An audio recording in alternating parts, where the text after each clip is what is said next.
Hi guys, मेरा नाम है अमित कुमार और आज हम डिस्कस करेंगे stress strain curve for ductile material के बारे में। पिछले लेक्चर में हमने डिस्कस किया था हुक्स लॉ के बारे में, तो आई होप कि आपको वीडियो समझ में आया होगा। तो चलिए हम डिस्कस करते हैं stress strain curve for ductile material. तो इसके बारे में डिस्कस करने से पहले हम कुछ बेसिक्स जानते हैं, जैसे कि आपका परसेंटेज इलोंगेशन। परसेंटेज इलोंगेशन क्या है इसके बारे में हम जानते हैं। फिर आपका डक्टाइल मटेरियल किसे हम बोलेंगे उसके बारे में हम जानेंगे। फिर आपका ब्रिटल मटेरियल किसे बोलेंगे उसके बारे में हम जानेंगे। ब्रिटल मटेरियल क्या है उसके बारे में हम जानेंगे। और नेक्स्ट आपका जो डंबल स्पेसिमेन होता है, डंबल स्पेसिमेन, इसके बारे में हम जानेंगे। इन सारे टर्म्स का जो कि हमारा यूज़ है, इसलिए हम यहाँ पे डिस्कस करेंगे। तो सबसे पहले हम जानते हैं परसेंटेज इलोंगेशन क्या है। तो हमने पिछले लेक्चर में डिस्कस किया था कि जब भी हम किसी बॉडी के ऊपर फोर्स लगाते हैं तो बॉडी क्या होती है, उस फोर्स के डायरेक्शन में डिफॉर्म होती है। सपोज मैंने एल लेंथ की बॉडी ली और इस पर मैंने पी फोर्स लगाया जो इस लॉन्गिट्यूडनल एक्सिस के अलॉन्ग लग रहा है। इसका एक यूनिट मैंने फिक्स कर दिया, तो क्या होगा, ये बॉडी जो है इस फोर्स के डायरेक्शन में डिफॉर्म होगी। सपोज जो डिफॉर्मेशन हुआ इसमें डेल एल हुआ, ठीक है। एल इसकी लेंथ है, पी फोर्सेस हैं जो लग रहे हैं लॉन्गिट्यूडनल एक्सिस के अलॉन्ग, ठीक है। तो ये जो आपका डिफॉर्मेशन हो रहा है ओरिजिनल लेंथ के कंपेयर में, जब इस डिफॉर्मेशन को हम परसेंटेज के फॉर्म में निकालेंगे तो उसे हम बोलेंगे परसेंटेज इलोंगेशन। तो परसेंटेज इलोंगेशन का जो फार्मूला हो जाएगा वो that will be the total length minus original length divided by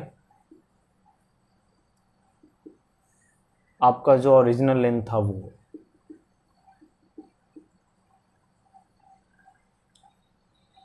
और इसमें आपने क्या करना है, 100 से गुना कर देना है, ठीक है। तो आपका जो टोटल लेंथ कितना है, L प्लस डेल एल, ये टोटल लेंथ होगी आफ्टर डिफॉर्मेशन, माइनस आपका ओरिजिनल लेंथ क्या है, L है, divided by original length L और इंटू 100। तो ये आपको क्या दे देगा, L L यहाँ कैंसिल हो जाएगा, तो डेल एल बाई एल करोगे इंटू 100 जो है ये आपको देगा परसेंटेज इलोंगेशन, ठीक है। नेक्स्ट हम जानते हैं डक्टाइल मटेरियल। डक्टाइल मटेरियल कहता है कि अगर ये परसेंटेज इलोंगेशन जो है आपका अगर ग्रेटर देन 5% है तो उस मटेरियल को हम क्या कहेंगे, डक्टाइल मटेरियल। अगर ये परसेंटेज इलोंगेशन अगर लेस देन 5% है तो उस मटेरियल को हम क्या बोलेंगे, ब्रिटल मटेरियल। उस मटेरियल को हम क्या बोलेंगे, ब्रिटल मटेरियल। नेक्स्ट हम जानते हैं डंबल स्पेसिमेन। डंबल स्पेसिमेन एक खास तरह का स्पेसिमेन है जो आपका इस शेप में रहता है,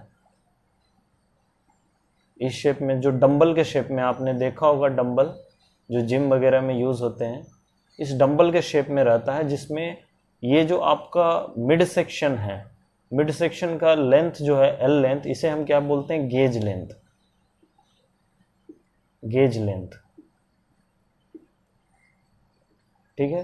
इसका डी डाया होता है जो इस मिड सेक्शन का यूनिफॉर्म डाया होता है ये, और इसके जो एंड्स होते हैं, इस एंड्स का जो डाया होता है वो इसके कंपेयर में ज़्यादा होता है।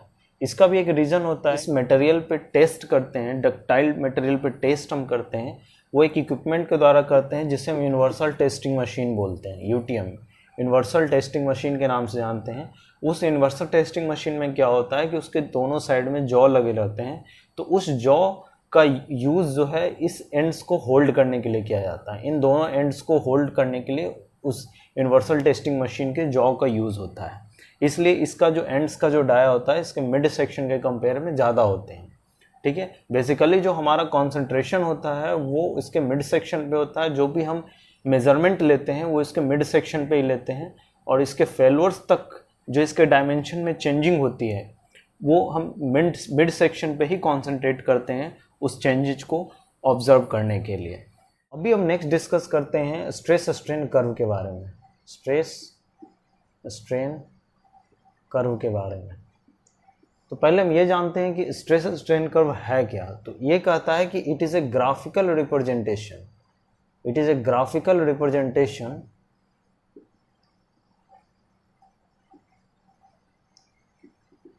Of different stages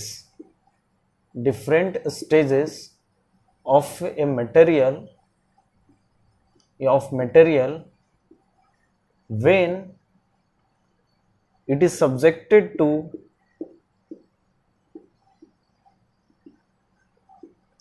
tensile force. Means कि जब कोई मटेरियल टेंसाइल फोर्स से सब्जेक्टेड होता है, जब टेंसाइल फोर्स किसी मटेरियल के ऊपर लगता है तो उस मटेरियल के स्टेजेस में चेंजिंग होती है। उनका जब हम ग्राफिकल रिप्रेजेंटेशन करते हैं तो वो हमें स्ट्रेस स्ट्रेन कर्व देता है। ठीक है, तो अभी हमने एक माइल्ड स्टील का डम्बल्ड स्पेसिमेन ले रखा है जिसमें मैंने दोनों साइड में इक्वल एंड अपोजिट फोर्सेस को लगा रखे हैं, पी फोर्स लग रहे हैं। इसका जो मिड सेक्शन का जो लेंथ है वो एल लेंथ है और इसका डाया जो है वो डी है। ठीक है, तो अभी हम क्या करेंगे, इस फोर्स को, इस लोड को, जो एक्सटर्नल लोड लग रहा है, इस लोड को हम ग्रेजुअली इंक्रीज करेंगे यूनिवर्सल टेस्टिंग मशीन में डाल करके। तो जब हम ग्रेजुअली इंक्रीज करते हैं तो यहाँ पे हम स्ट्रेस स्ट्रेन कर्व में इसके जो डिफरेंट स्टेजेस हैं, ठीक है, इसके डिफरेंट स्टेजेस को हम दिखाते हैं। ये आपका स्ट्रेन हो गया, ये आपका स्ट्रेस हो गया। ठीक है, जैसे हम लोड को ग्रेजुअली इंक्रीज करते हैं, इस पॉइंट को मैं ओ ले लेता हूँ, यहाँ से क्या होता है कि अप टू पॉइंट ए तक आपका जो है ए पॉइंट तक हुक्स लॉ को फॉलो करेगा। हुक्स लॉ क्या बोलता है, अभी पिछले लेक्चर्स में हमने डिस्कस किया था कि स्ट्रेस जो है वो स्ट्रेन के डायरेक्टली प्रोपोर्शनल होगा। तो ये आपका पॉइंट ओ तक आपका ये जो हुक्स लॉ है वो फॉलो करेगा, इसलिए इस पॉइंट ए को हम क्या बोलते हैं, प्रोपोर्शनल लिमिट। इसको हम क्या बोलते हैं, प्रोपोर्शनल लिमिट। ठीक है, फिर जैसे ही हम लोड को धीरे धीरे इंक्रीज करते हैं, ये देखो ओ टू ए जो है वो लीनियरली इंक्रीज करता है। ठीक है, ये ध्यान रखना। लेकिन जैसे ही हम ए पॉइंट से लोड को इंक्रीज करते हैं, यहाँ पे ये लीनियरली इंक्रीज नहीं होकर के ये वाई कर्व इंक्रीज होता है। तो ये जो पॉइंट बी तक जाएगा, इस बी पॉइंट को हम क्या बोलते हैं, इलास्टिक लिमिट। इलास्टिक लिमिट का मतलब क्या होता है, तो इलास्टिक लिमिट कहता है कि जिस लिमिट के अंदर आपको फोर्सेस को हटाने के बाद जो बॉडी में डिफॉर्मेशन हो रही थी वो आपका गायब हो जाए। डिफॉर्मेशन मीन्स कि बॉडी आपका ओरिजिनल शेप को गेन कर ले, उस पॉइंट को हम क्या बोलेंगे, इलास्टिक लिमिट। मतलब जिस लिमिट के अंदर ये होगा, that point is known as elastic limit. Means कि इस पॉइंट से अगर ऊपर आप फोर्स को अप्लाई करोगे तो बॉडी जो है अपने ओरिजिनल शेप को गेन नहीं करेगी। ठीक है, फिर अगेन हम लोड को इंक्रीज करेंगे। लोड को इंक्रीज करेंगे तो ये एक पॉइंट सी तक जाएगा जिसे हम क्या बोलेंगे, अपर यील्ड पॉइंट। इसे हम क्या बोलेंगे, अपर यील्ड पॉइंट। ठीक है, इस सी को अपर यील्ड पॉइंट बोलने का रीज़न क्या होता है कि इस सी पॉइंट पे क्या होती है, आपकी यील्डिंग स्टार्ट होती है। अब ये यील्डिंग क्या है, इस यील्डिंग को हम दूसरे वे में समझते हैं। हमने पहले डिस्कस किया था कि जब बॉडी के ऊपर फोर्स लगाते हैं तो बॉडी के फोर्स के डायरेक्शन, अपोजिट डायरेक्शन में आपका रेजिस्टेंस सेटअप होता है जो equal in magnitude and opposite in direction होता है। बट जैसे ही, लेकिन ये क्या है, इलास्टिक लिमिट तक ही होती है ये।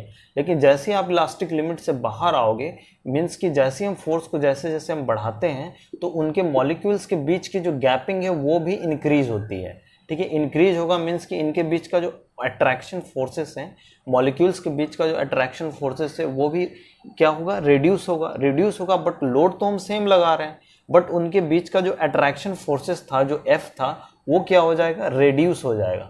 ठीक है, इलास्टिक लिमिट के अंदर हम देख रहे थे कि ये जो है पी जो है वो एफ के इक्वल, मीन्स कि जो रेजिस्टिंग फोर्स है वो एफ के इक्वल लग रहा था। लेकिन जैसे हम इलास्टिक लिमिट से बाहर आए, उस कंडीशन में क्या होगा कि जो मॉलिक्यूल्स के बीच का जो डिस्टेंस है वो बढ़ेगा। वो बढ़ने के कारण इनके बीच की जो अट्रैक्टिव फोर्सेस है वो रिड्यूस होगी। रिड्यूस होने के कारण उनके द्वारा जो आपका रेजिस्टिंग फोर्स लग रहा था वो भी रिड्यूस होगा। बट लोड तो हम सेम अप्लाई कर रहे हैं, जो पी लोड हम अप्लाई कर रहे थे वही अप्लाई कर रहे हैं।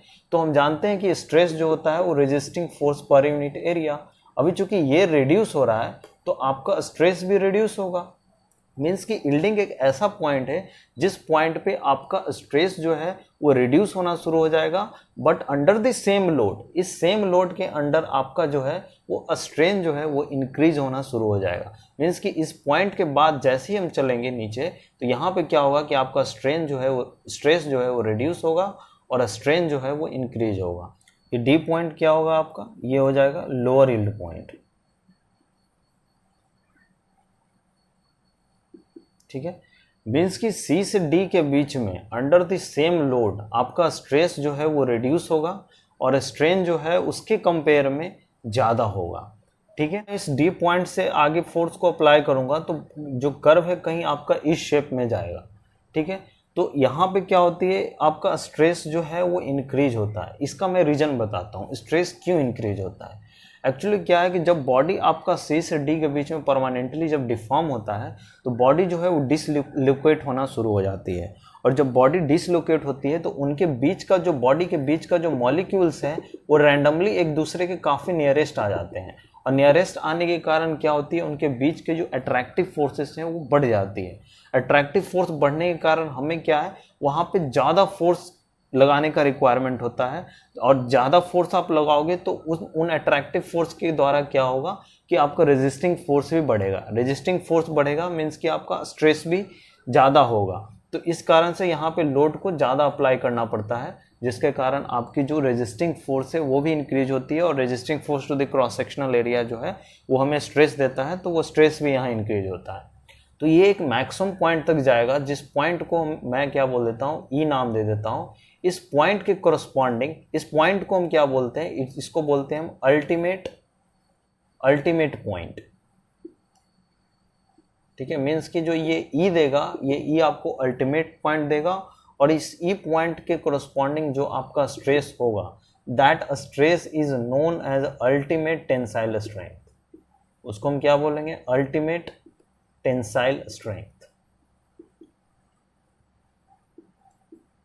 ठीक है, इस ई पॉइंट के बाद क्या हुआ होगा कि ये जो स्पेसिमेन है वो पूरी तरह से इसका मिड सेक्शन जो है वो इलोंगेट हो चुका होगा।